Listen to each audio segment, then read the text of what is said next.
দেখুন, প্রত্যেকটি মানুষের জীবের মধ্যে সারাদিনে একবার না একবার মা সরস্বতী বিরাজ করেই থাকেন। আর তখন কি হয় জানেন? মানুষের যা মনস্কামনা থাকে সেটা বললে তা দ্রুত পূর্ণ হয়ে যেতে পারে।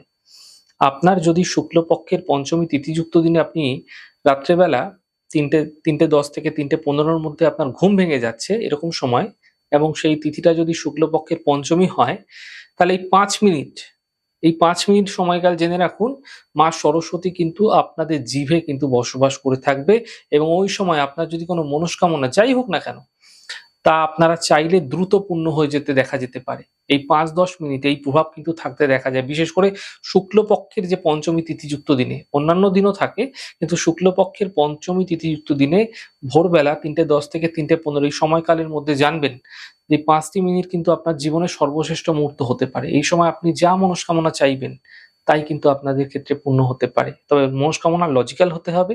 কারণ জিভে মা সরস্বতী আসা মানেই কিন্তু এই সময় আপনার মনস্কামনা পূর্ণ হবেই হবে।